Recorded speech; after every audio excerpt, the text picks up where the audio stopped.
So this is a overview of the products that are available from the IGS, and the presentation's done by myself here at MIT and Salim Mazuri, who's out at Geosciences Australia. And together we form a team that forms the Analysis Center Coordinator Group. So we're going to look at a couple of different types of products that are available. And if you want to go and look at this yourself, you can at https://igs.org.products.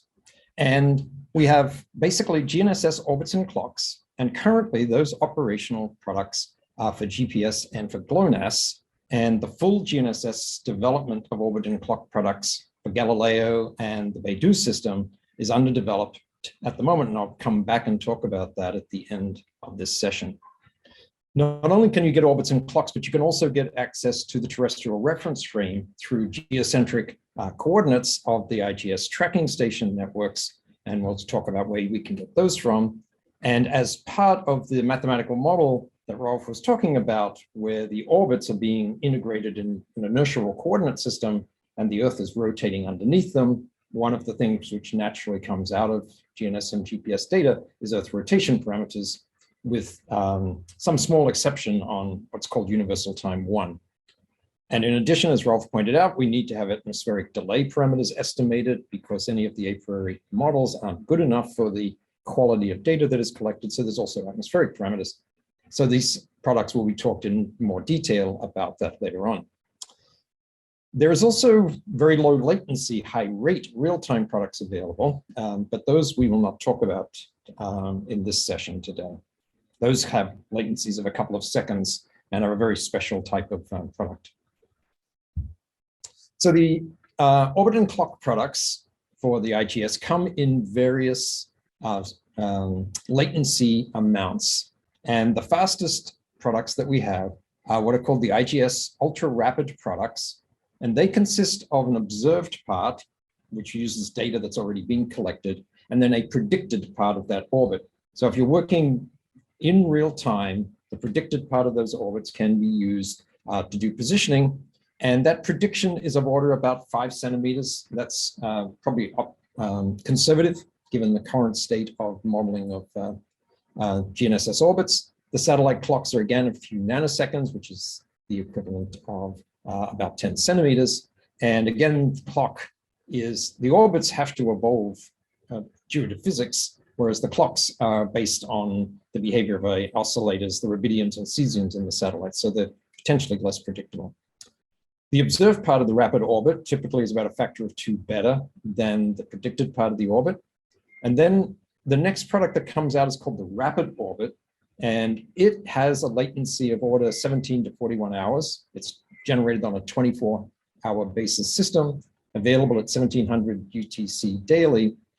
The advantage of the rapid is that there's more stations that potentially have come in during the time of the 24-hour session. So the ultra rapids use stations which are downloading data often either in real time or at 15, 20 minutes or 1 hour latencies. The rapids actually allow stations which have 24-hour downloads to be used. The final product is the final orbit. And again, the accuracy here is similar to the rapid, but it's a very different product in some senses, and we'll talk about that. It has a latency of 12 to 18 days. To give you a sense of the quality of the orbits that are out there, again, the typical RMS that we see over here for recent data, this is GPS week. The end of the curve here is basically right at the, so the end of the curve is right at just a couple of days ago. And you can see it's well below 20 millimeters across the comparison of these ultra rapid products with the more refined products developed later. For the rapid orbits, again, with the 17 to 41 hour latency, we have 9 centers that generate these products. This is quite an operational burden because they're continuously, and the ultra rapids are operationally very burdensome. You need to be on the running every 6 hours for these. And you can see the comparison again between the different centers is running around 20 millimeters or better as we go through in time. And then this particular plot again, which is available from the IGS, the acc.igs.org.site, also compares the quality of the ultras with the final rapid. Now the final product, as I said, has this latency of 12 to 18 days. And it's quite different to the rapids and the ultra rapids in the sense that it has no constrained stations in it, that all of the stations are free to take whatever position they like. The reference frame is defined by a no net rotation, no net translation frame. Because of the latency in the generation of the product, it also then has time for the ionospheric models to have been developed. And part of that ionospheric model that Rolf was talking about is these terms which are higher order than the dual frequency allows us to correct, and they depend on the Earth's magnetic field. And by the time the finals are generated, we have a rapid version of ionospheric delays, which allows us to generate that correction. We also, by this point, have available meteorological models for atmospheric delay modeling. And in principle, we could also be taking into account atmospheric loading, for example, at that particular time. So these are the highest quality orbit products that we have. And for those people interested in things like climate change and long-term stability in the solutions, these are the products that really are used where you don't need to have a result within a few weeks. If you're interested in rapid response to earthquakes and et cetera like that, then the rapid or the ultra rapid products are the types that you use. So on the left here is again shown the agreement between the different analysis centers that are generating these products at the moment. And you can see the rapid is the very lowest curve here. So because a lot of the data is shared and all the models are very, very similar, the rapid matches the final actually better than any of the individual contributing analysis centers. And then in the clocks, we also have very similar performance here, about 10 picoseconds typically for most of the good centers. And again, 30 picoseconds in a clock is the equivalent of 9 millimeters of range. Now, we also have had for many years the GLONASS products. These products come either in ultra rapid or in final products. Right? The ultra rapid, again, the ultra rapid is for people who want to work in near real time. And in some senses, the rapid is not really needed for these products. And again, so we have ultra rapid products here. I've been looking fairly reasonable between the different analysis centers, 50 millimeters. These are typically a factor of 2 or so worse than GPS. And that's just because of the part of the complexities in processing GLONASS frequency modulated data rather than code modulated data. And finally, over here, we see the comparisons with the final orbits between the different analysis centers. And the brown curve, this is now on a centimeter scale. This is the way this is generated on the website. And there you see, this is the actual operational GLONASS orbits running around 20 centimeters. That would be an impact if you were using your handheld GLONASS receiver, for example. Now, in addition to those orbit products, the other big products that are generated, and these are generated only for the final products. And this is the ITRF, the International Terrestrial Reference Frame products. As many of you are probably aware, we've just finished a large reprocessing of the GPS and GNSS data going back over 20 years. And it's this type of product that is being generated, but they're also generated every day, every week. And we have final positions, and those typically have accuracies of a few millimeters. And again, it's on the same latency as the orbit products. These get generated, the final orbits submissions from the analysis centers include what I call the SINEX files for this, which contain these unconstrained station coordinate estimates that are consistent with their orbits. And someone latency update some per interval. Someone's speaking out there. Sorry.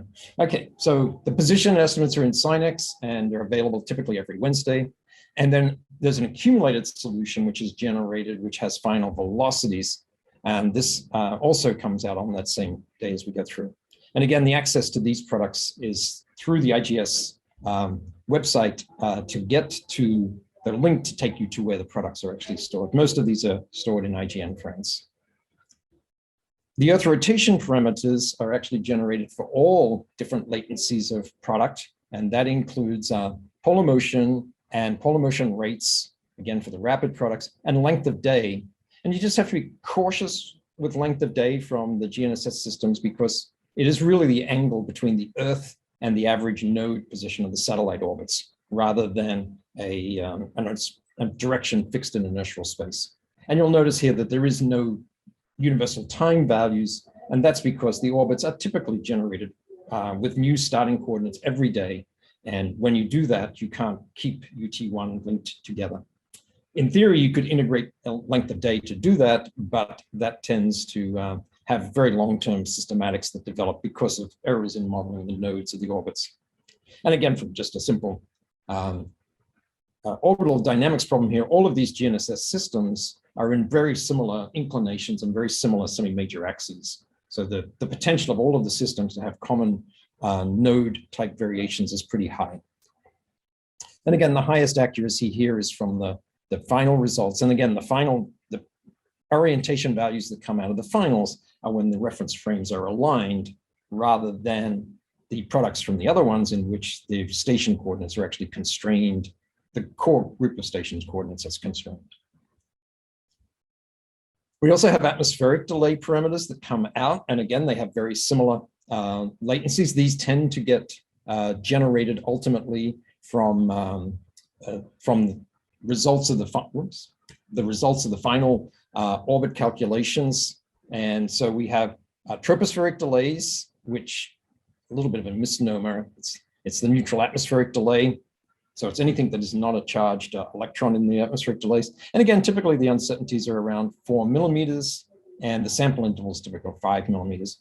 And then we have these ionospheric grids, which the final products are also used to generate ionospheric grids, which if you are then doing your own processing after the finals have been released and you want to apply second and third order ionospheric corrections, it would be those final grids would be the appropriate one to use. The final products themselves are generated with the ionospheric values coming from the rapid TUC values. So there is new products being developed, and the reprocessing 3, as I said, was the sort of beginning of really starting to generate true multi-GNSS products, Galileo and GLONASS, as we go through. And this is just some very quick examples from the analysis centers that are contributing to the reprocessing. And so we have GPS products at the top, and the scale out here again runs from 0 up to about 25 millimeters. That's in 2014. And then in 2018, we have GPS products, which you can tell by the label G at the bottom here. And again, in that very similar range. And we have GLONASS products, which not all centers are generating. And then we also have Galileo products in 2018. And you can see by 2018, the Galileo constellation has developed enough that this scale is now about 30 millimeters, which is not that different to the GPS scale. So the expectation is Galileo will continue to improve dramatically as more and more satellites complete that constellation, and the 2 new ones which are actually in checkout right now. So there's also now multi-GNSS combination software, which is being developed, and this is being done in Geosciences Australia with Salim. And again, this is just a comparison between the new multi-GNSS software and the original GPS version of the software. This is with the GPS. And you can see the scale out here is 10 millimeters. So this is individual center comparisons. And then the Repro 3 orbit itself is sitting way down here. This is the actual comparison of the software as we go through. And there's going to be integration of this. The intent is to have this available by the end of sometime during this year. The clock combination is being done at Wuhan University using a PPPAR type technique. And as I said, this is hopefully going to be integrated into our products this year. And then finally in here, we have, again, the reprocessed 3 GLONASS and Galileo orbits. And again, you see the quality, again, between the centers that are generating these products. For GLONASS tends to be running around the 20 to 40 millimeter range. And for Galileo, right now in 2020, which is the end of the Repro 3, we can see many of the centers are sitting below 20 millimeters. The equivalent plot for GPS at this point runs with most centers sitting around the 10 millimeter range. So the products are looking quite high quality and looking forward to seeing those. So just as the summary there, if you want to learn more about the products, you can go to igsorg.products and look up and follow the links there, which will actually take you to all the products and a description of how they're generated. And as I said, the new GNSS products are expected later in 2022 as that development continues. Okay, so thank you. I think I will stop my share. I see something in chat. Yeah, there are several questions in the chat. I think the first one that goes directly to came from Alessandro Caporali. Alessandro, do you want to set up your question directly? Yes. Hi, Tom. Hi, Alexander. Good to see you. Good to see you after so many years. Yes. So the question was, you have individual solutions for the orbits and clocks from analysis centers. The question is, how is the process of combination and merging of these solutions into one final product? It is, yeah, the concept in the algorithm is for it to be robust so that the product is of consistent quality as we go through. It is essentially a least squares sort of combination with weights given between the initial centers, but there is a few extra little steps that happen because the orbits are a little different between the analysis centers. When the final orbit is created, there's actually a correction applied to the clocks from the individual analysis centers to bring the clock to the same orbit. That's basically what Rolf was talking about, where if the geometry is such that if you move the orbit up a little, you'll end up basically changing the clock. So it's a fairly complicated scheme. It's the weighting is the biggest issue, and just making sure that you have an operational system in which you can have different, that centers don't always generate really high quality results. You've got to be able to detect that. And that's most of the complexity in the system itself. Okay. Yeah, this is a more general one. Thank you. Yeah, I think the next question that goes directly to Tom is from Octavian Andre. Also, I think the opposite, Andre Octavian. Yeah. Yes, the documentation. Yeah, basically it's kind of complementing the earlier question, because you explain about the complex algorithm behind. So the question is, does IGS has any documentation to explain this process?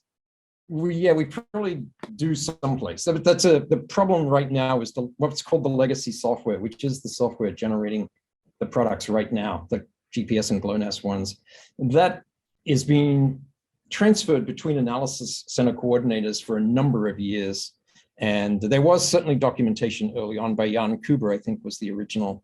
And most of that's being lost to history, I suspect. So yeah, a good action item for Salome is to make sure that the new algorithm is well documented as to precisely how it is done. Yeah, that's, but anyway, yeah, it's somewhere buried out there, but I'm not sure exactly where. Thank you very much. I think the next one that goes to this combination is from Christian Filici.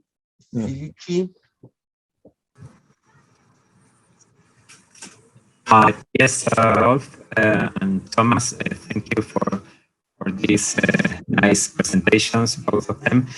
And our question goes to, we are computing satellite orbits, LEO satellites, and we use the IGS products, mainly the rapid ones, and we get the tree with the orbit, and at the same time the Earth rotation parameter. And the Earth rotation parameter has only one record, which is tagged at noon.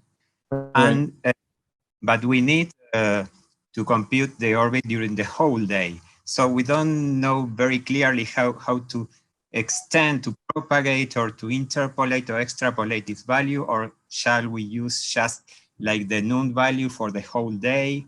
That's the question. Okay, so the SP3 file itself is actually in an Earth fixed coordinate system. So theoretically, you don't actually need the ERP values because it's already Earth fixed. You just interpolate the orbit and you would get values which would be appropriate. Now, to actually do the calculation of the delays, you do need to take into account the Earth rotation during the signal propagation, but that can be done with quite approximate values. I think what a lot of people do is they just take the ERP files and they just concatenate them together. And then if you wanted to go back to an inertial orbit and you needed the ERP time variation, then you would just interpolate on the concatenated files. I think they're meant to be consistent day to day. Thanks. Mayra, your questions more general or direct to Tom? It's direct to Tom, but given the time constraint, I can ask him later. Yeah. Okay, then we have from Alvaro Santa Maria. Yeah, you're right. That's very, very conservative in terms of the accuracy. It's probably not 10 times better than that, but it's probably at least, it's probably about 0.5 millimeter per year would be a realistic absolute. The problem you worry about here is just the long-term systematics potentially that develop. And that's what people, that's why the ITRF 2020 combination with VLBI and SLR and things like that is quite critical, because it gives us a measure of what the potential systematics are that are in the system. And there clearly are systematics in the GNSS system at the moment, but they are certainly down at the 0.5 millimeter or less per year, I would think, at the moment. Yeah. We just don't like to brag too much about our quality, that's all. Okay. Oh, yeah, Alice pointed me to the point that I'm skipping some of the question, but there I have the feeling that it is more general on that it's not directly related to Tom, and that we take it to the final discussion round. Yeah. Okay. And yeah, I think the others we can take for later. So that we can now come to Sonia reporting on regional processing in context of CIRGAS. Thank you, Tom. Thanks.